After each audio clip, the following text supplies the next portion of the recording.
अस्सलामुअलैकुम, good morning. तो कैसे हैं आप सब? Hopefully you all are doing well. Welcome back to my channel, welcome back to another vlog. तो जी आज फिर से हाज़िर हूँ बहुत अच्छे मूड के साथ, क्योंकि मौसम बेइंतहा खूबसूरत है। और आज ये संडे के दिन मैं वॉइस ओवर कर रही हूँ सुबह 6:30 बजे के वक्त। और बाहर मौसम इतना खूबसूरत है, इतना खूबसूरत कि बस मेरा बस नहीं चल रहा कि मैं जो है ना वो टर्टल बीच निकल जाऊँ, लेकिन अकेले कैसे जाऊँ। बहुत कोशिश करी थी मैंने फ्राइडे वाले दिन कि हम सैटरडे का प्रोग्राम जो है वो बना लें, प्लान हो जाए, हम सैटरडे को चले जाएं, लेकिन किसी का कुछ प्रॉब्लम, किसी की कुछ प्रॉब्लम, किसी की कुछ प्रॉब्लम, और फिर इस वजह से हमारा प्रोग्राम जो है वो पोस्टपोन हो गया। और आज संडे के दिन भी इतना खूबसूरत मौसम है, जा सकते हैं। लेकिन जो मेरा भांजा है आकिब, चूँकि वो एयरफोर्स में होता है और उसकी है ड्यूटी दोपहर की, तो फिर मुश्किल हो जाएगा आज भी जाना। चले अल्लाह करे कि जिस दिन हम प्रोग्राम बनाएं टर्टल बीच जाने का, तो उस दिन भी ऐसे ही खूबसूरत तरीन मौसम हो और हमारी पिकनिक जो है ना वो बहुत ही हसीन और बहुत ही खूबसूरत इंशाल्लाह हो, सब बहुत इन्जॉय करें। और इंशाल्लाह जब जाऊंगी टर्टल बीच तो पूरा व्लॉग बनाऊंगी, और इंशाल्लाह मैं अपनी यूट्यूब फैमिली के साथ ज़रूर शेयर करूंगी। तो चलिए जी व्लॉग को स्टार्ट करते हैं। तो स्टार्टिंग में मैंने बनाया था मैंगो शेक। अच्छा, आप लोग बोल रहे होंगे कि मैंने मैंगो शेक को स्टील की पतीली में निकाला है, गिलास में सर्व नहीं किया। तो जी मैं मैंगो शेक सुबह 10 बजे के टाइम बनाकर स्टील की पतीली में डालकर मैं इसको फ्रीज़र में रख देती हूँ 1-1.5 घंटे के लिए, और फिर 1-1.5 घंटे में बहुत अच्छी तरह से चिल्ड हो जाता है। और फिर उसके बाद मैं और मेरे हस्बैंड पीते हैं, तो फिर हमको पीने में बहुत मज़ा आता है, बहुत ही वाकई बहुत टेस्टी लगता है।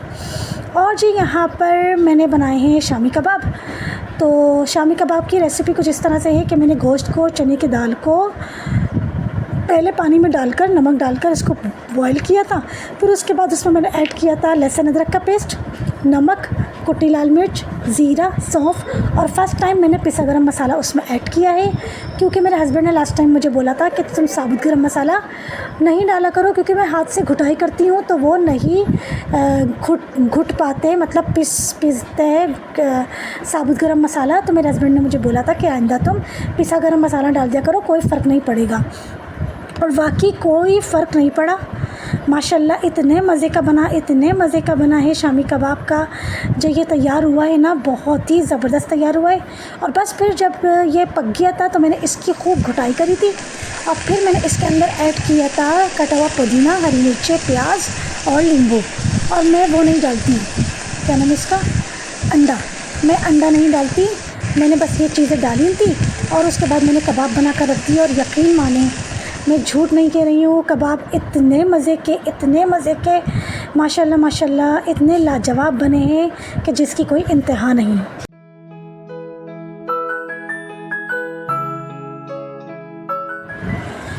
अच्छा, आप लोगों को बाहर से थोड़ा बहुत जो है ना वो बाइक्स के आने जाने का जो है वो शोर सुनाई अगर देगा तो प्लीज़ इग्नोर कर देगा। क्योंकि मौसम बहुत खूबसूरत है आजकल, और आजकल मैं अपने बेडरूम की विंडो 1 मिनट के लिए भी बंद नहीं कर रही हूँ, क्योंकि मौसम बहुत प्यारा है, हवा अच्छी चल रही है, हवा क्रॉस हो रही है, तो बेडरूम भी अच्छा मतलब ठंडा हुआ है। तो इसलिए मैंने इस वक्त भी विंडो बिल्कुल भी बंद नहीं करी हुई।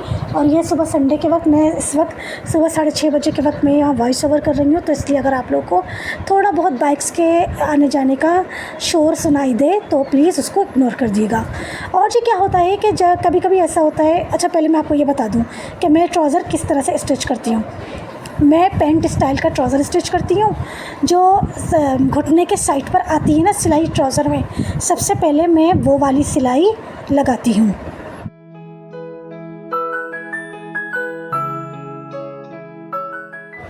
फिर उसके बाद मैं क्या करती हूँ कि पाइचे का थोड़ा सा कपड़ा मोड़ के पहले ये फर्स्ट इसकी सिलाई पहले मैं ये लगाती हूँ, और फिर ये वाली सिलाई लगाने के बाद अब मैंने न्यू तरीका सीखा है यूट्यूब से ही। जैसे हमारे रेडीमेड कपड़ों के ट्राउज़र के पाइचे होते हैं ना, कि अंदर की दोनों साइड की जो साइड की सिलाई होती है वो पाइचे के अंदर चली जाती है। अब मैंने वो तरीक़ेकार सीखा है।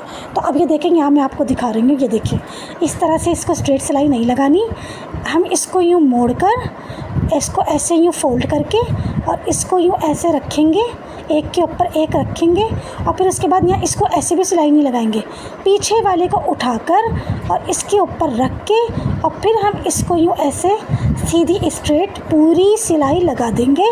और फिर उसके बाद आप देखिएगा कि दोनों साइडों की जो सिलाई है ना, जो हमारे घुटने के एक साइड पर आती है और जो हमारी थाइस के एक साइड पर आती है सिलाई ट्राउज़र की, ये दोनों सिलाइयाँ पाइचे के अंदर चली जाएंगी। और बिल्कुल जो है ना, वो जैसे हमारा रेडीमेड कपड़ों में होता है ट्राउज़र, बिल्कुल वैसे ही इसका लुक आएगा।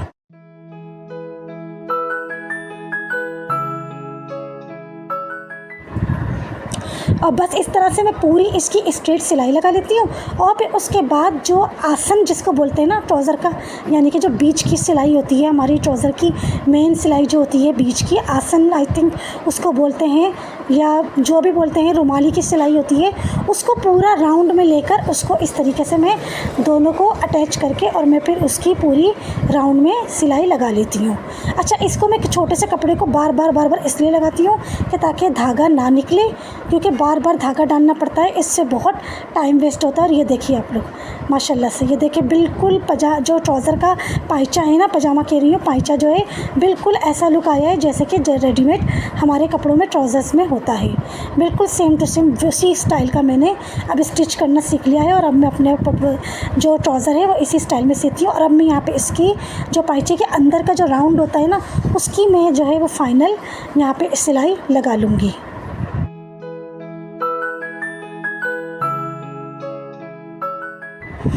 अच्छा, मेरे क्योंकि हाथ की मशीन है तो मैं क्या करती हूँ, पहले पूरा नेफ़ा रेडी कर लेती हूँ, फिर उसके बाद इसमें इलास्टिक डालकर फिर इलास्टिक के मुंह पर सिलाई लगा देती हूँ। क्योंकि मेरे पास मोटर की मशीन नहीं है। अगर मेरे पास मोटर की मशीन होती, मतलब मोटर नहीं है, तो मैं फिर क्या करती, मोटर को मैं अपने घुटने के नीचे मतलब रख के और दोनों हाथों से ना आगे से और पीछे से इलास्टिक को खींचकर उसके ऊपर सिलाई लगाती, तो फिर वो इस तरीके से जो है वो इलास्टिक उसमें लग जाता है। लेकिन क्योंकि मेरी हाथ की मशीन है, एक हाथ से मैं स्टिच करती हूँ और एक हाथ से मतलब मैं मशीन चलाती जाती हूँ और एक हाथ से जो है वो मैं इस तरह से कपड़े को पकड़ती जाती हूँ। तो इस वजह से इसमें मैं नेफ़ा में जो इलास्टिक है वो फिर बिल्कुल लास्ट में डालती हूँ, यानी कि नेफ़े की पूरी सिलाई लगाने के बाद फिर उसके बाद फिर मैं नेफ़ा इसमें वो इलास्टिक इसमें डालती हूँ और फिर इलास्टिक के मुंह पर जो है वो सिलाई लगा देती हूँ। तो वैसे भी नेफ़ा तो अंदर चला जाता है, तो इससे क्या पता चलेगा कि हमने किस तरह से इलास्टिक इसमें डाला है, मतलब इलास्टिक के ऊपर सिलाई लगाई है कि नहीं लगाई है।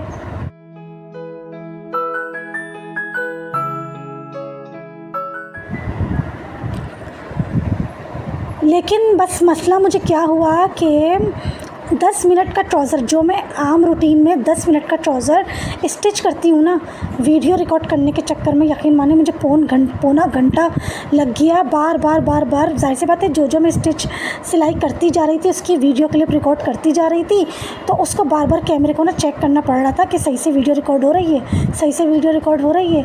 तो इस वजह से मुझे ये इतना सा ट्राउज़र स्टिच करने में पौना घंटा लग गया, वरना यकीन माने मेरा ये ट्राउज़र पूरे 10 मिनट में स्टिच हो जाता है। और बस यहाँ पे पूरा नेफ़ा मैंने फाइनल कर लिया और फिर उसके बाद इलास्टिक डालकर इलास्टिक के मुंह पे सिलाई लगा ली थी। और यहाँ मेरा माशाल्लाह से ट्राउज़र स्टिच हो गया है। बहुत ही खुला मैं ट्राउज़र अपना स्टिच करती हूँ। ये मैंने सुपर क्रिस्प का अभी पैकेट खोला है चिप्स का, 40 रुपीज़ का, और इसके अंदर से एक भी मैंने अभी चिप्स नहीं निकाली है। और ये है अंदर 40 रुपये में ये इतनी से चिप्स, ये सुपर क्रिस्प का ये 40 रुपीज़ का पैकेट है और ये है उसके अंदर चिप्स इतनी सारी, माशाल्लाह, अल्लाह नज़र बद से बचाए। और जी ये है संडे का दिन और यहाँ पर मैं बना रही थी मटन चॉप्स, रिब्स बोलने इंग्लिश में रिब्स बोलते हैं, उर्दू में चाँपें बोलते हैं। तो मैं यहाँ पर, मुझे बहुत पसंद है ब्रोस्टेड चाँपें, तो यहाँ पर मैं बना रही थी ब्रोस्टेड चाँपें। तो चलिए मैं इसकी रेसिपी शेयर करती हूँ। बकरे की चाँपों को वॉश करके मैंने पानी में पतीली में पानी भर के चाँपों को डाल दिया था और उसमें पहले ऐड किया था जिंजर गार्लिक पेस्ट, नमक, कुटी मिर्च और पिसा गरम मसाला। और यहाँ पर मैंने ऐड किया है, वैसे तो इसमें इमली या खटाई डलती है, लेकिन मैंने इसमें डाले थे आलू बुखारे। और यकीन माने आलू बुखारे डालने से इतने मज़े की, इतनी फ्लेवरफुल, इतना टेस्ट आया है कि मेरे हस्बैंड भी बोल रहे थे कि चाँपें बहुत ही टेस्टी बनी थी माशाल्लाह से। और यहाँ पर मैं आपको अपना तरीक़ेकार दिखा रही हूँ कि मैं कैलेंडर पे क्या करती हूँ।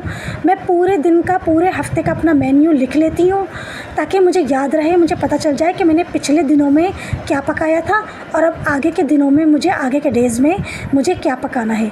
तो ये है मेरा तरीक़ेकार। इस तरीके से बिल्कुल भी प्रॉब्लम नहीं होती, क्योंकि पकाना मुश्किल नहीं होता, सोचना बहुत मुश्किल होता है। सोचने से बहुत दिमाग ख़राब होता है। बस अगर मतलब जहन में आ जाए ना कि क्या पकाना है, तो फिर पकाना मुश्किल नहीं होता। फिर हम फ़ौरन फटाफट जो है वो खड़े हो जाते हैं और जो चीज़ पकानी होती है वो हम पका लेते हैं। लेकिन पकाने से ज़्यादा मुश्किल काम होता है सोचना। तो ये है मेरा तरीक़ेकार कि कैलेंडर के ऊपर मैं इस तरह से लिख लेती हूँ कि मंडे को क्या पकाऊँगी, ट्यूसडे को क्या पकाऊँगी, Wednesday, Thursday, Friday, Saturday, Sunday क्या पकाऊँगी, सब मैं पहले से प्लान कर लेती हूँ कि क्या पकाऊँगी। और जिस दिन अगर कुछ नहीं कब पका पाती, मतलब अचानक से ऑफ़ हो जाता है, तो उसको कट करके मैं फिर लिख देती हूँ ऑफ़, कि ये ऑफ़ हो गया। ये डिश जो मैंने यहाँ पे पकाने के लिए लिखी थी, ये मैं नहीं पका सकी, तो फिर मैं उसको फिर नेक्स्ट वीक में पका लेती हूँ, उसको फिर मैं नेक्स्ट वीक में लिख लेती हूँ।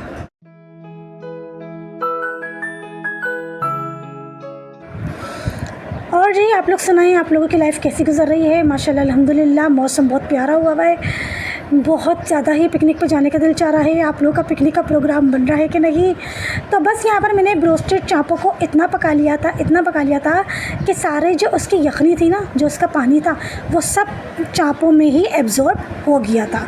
और बस यहाँ पर अंडे के अंदर नमक और पिसी काली मिर्च डालकर अंडे की कोटिंग करके मैं यहाँ पर चापों को बस हल्का हल्का सा फ्राई करना है, क्योंकि चापें ऑलमोस्ट गल चुकी हैं।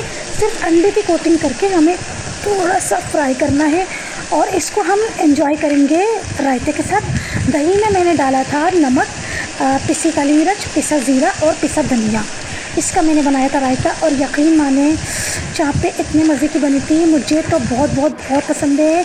This is my one of the most favourite dish, मेरी बहुत ज़्यादा ही ये फेवरेट डिश है और मैं हर साल बकरीद पे ज़रूर बनाती हूँ।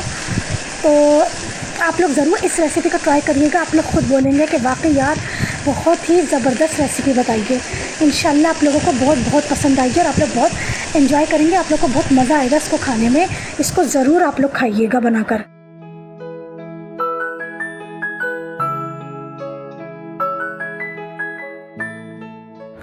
और यहाँ पर इतने मज़े की बनी है, जब मैंने इसको रायते के साथ एंजॉय किया था मुझे बहुत मज़ा आया खाने में। और बस मुझे सपोर्ट करते रहिएगा। यहीं पर मैं अपने व्लॉग को करूँगी एंड, और मैं लूँगी आपसे इजाज़त। मिलते हैं नेक्स्ट मज़ेदार से व्लॉग में। अपना बहुत सारा ख्याल रखिएगा। अल्लाह हाफिज़, गुड बाय।